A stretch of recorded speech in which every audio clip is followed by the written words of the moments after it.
সম্মানিত নাগরিকবৃন্দ, আসসালামু আলাইকুম। আজ 16 ডিসেম্বর আমাদের মহান বিজয় দিবস। শীতের এই রৌদ্রোজ্জ্বল সকালে ঐতিহ্যবাহী বিরল সরকারি পাইলট মডেল উচ্চ বিদ্যালয় মাঠে উপস্থিত ৭১-এর রণাঙ্গনের বীর মুক্তিযোদ্ধা বৃন্দ সহ বিরল উপজেলার সবাইকে জানাই সুমহান বিজয় দিবসের অকৃত্রিম শুভেচ্ছা ও প্রাণঢালা অভিনন্দন। প্রিয় সুধী, বাঙালি জাতির জীবনের সবচেয়ে বড় অর্জনের দিন আজ। লক্ষ প্রাণের বিনিময়ে অর্জিত এই বিজয় আমাদের গৌরব গাথার শ্রেষ্ঠতম উপাখ্যান। আজকের দিনটি শুধু একটি তারিখ নয়, এটি আমাদের অস্তিত্বের ভিত্তি, গৌরবের ইতিহাস, আমাদের ইতিহাসের উজ্জ্বলতম মুকুট। তাই আমি শুরুতেই গভীর শ্রদ্ধায় স্মরণ করছি মহান মুক্তিযুদ্ধে আত্মদানকারী ৩০ লক্ষ শহীদ এবং ২ লক্ষ মা বোনকে, যাদের প্রাণের বিনিময়ে আমরা পেয়েছি এই স্বাধীন সার্বভৌম বাংলাদেশ। আমি গভীর কৃতজ্ঞতায় স্মরণ করছি যুদ্ধাহত মুক্তিযোদ্ধা সহ সকল বীর মুক্তিযোদ্ধাদের এবং সর্বস্তরের জনগণকে, যারা প্রত্যক্ষ ও পরোক্ষভাবে আমাদের এই স্বাধীনতা অর্জনে ভূমিকা নেয়। সেই সাথে আমি বিনম্র শ্রদ্ধা জানাই 2024-এর জুলাই গণ অভ্যুত্থানের সকল শহীদদের প্রতি,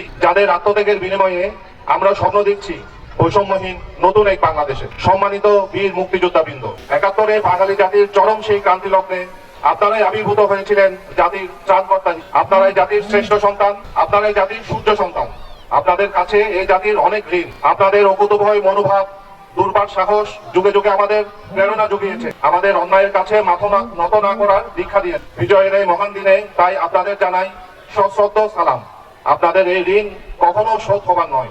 সম্মানিত সুধী, মুক্তিযুদ্ধে দিনাজপুরবাসীর দুঃসাহসিক ভূমিকা দিনাজপুরের ইতিহাসে সর্বাধিক গুরুত্বপূর্ণ ঘটনা। ঢাকার বাইরে চট্টগ্রামের পরে মুক্তিযুদ্ধ শুরু হয়েছিল দিনাজপুরে, এবং দিনাজপুরে সেই যুদ্ধের সূচনা হয়েছিল পাকিস্তানিদের দুর্জেয় ঘাঁটি কুঠিবাড়ি ব্যারাক। মুক্তিযুদ্ধে বীর শহীদদের অমর স্মৃতি নিদর্শন হিসেবে জেলা প্রশাসকের কার্যালয় চত্বরে নির্মিত হয়েছে শহীদ বেদি। সেই শহীদ বেদিতে জেলার ১৩৪ জন শহীদ মুক্তিযোদ্ধার নাম উল্লেখ রয়েছে। প্রতি বছর মহান স্বাধীনতা ও জাতীয় দিবস কৃতজ্ঞতার সাথে দিনাজপুরবাসী বিনম্র শ্রদ্ধা নিবেদন করেন এই শহীদ বেদি। মুক্তিযুদ্ধে দিনাজপুর জেলার বিরল উপজেলায় বহলা নামক গ্রামে ১৫০ জন শহীদ হন। বীর শহীদদের অমর স্মৃতির নিদর্শন হিসেবে উক্ত গণকবরটির স্থানে একটি স্মৃতিস্তম্ভ তৈরি করা হয়েছে, যা বহলা বদ্ধভূমি নামে পরিচিত। প্রিয় ছাত্রছাত্রী, ভাই ও বোনেরা, তোমরাই আমাদের আগামীর তারকা, তোমরাই আমাদের ভবিষ্যৎ। যে স্বপ্ন নিয়ে বীর মুক্তিযোদ্ধাগণ এই দেশ স্বাধীন করেছেন, তোমাদেরকে সেই স্বপ্ন বাস্তবায়ন করতে হবে। সততা ও ন্যায় নিষ্ঠার সাথে তোমাদের নিয়োজিত হবে দেশ গড়ার কাজে। আধুনিক তথ্য প্রযুক্তি নির্ভর শিক্ষা,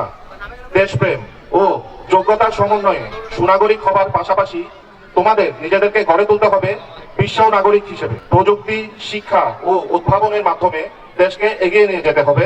কেননা একটি উন্নত ও আত্মনির্ভরশীল বাংলাদেশ গড়তে জ্ঞান বিজ্ঞান ও গবেষণার কোনো বিকল্প নেই।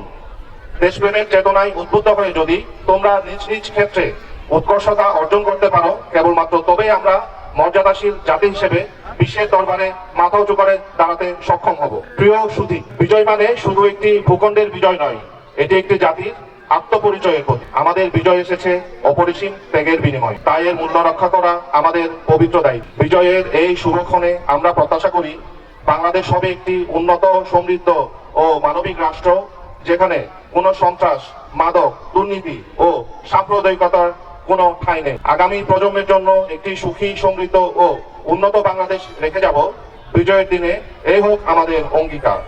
পরিশেষে সবাইকে আবারও বিজয় দিবসের শুভেচ্ছা জানাই। এতক্ষণ ধৈর্য ধরে আমার বক্তব্য শোনার জন্য আপনাদের সকলকে ধন্যবাদ। আসসালামু আলাইকুম।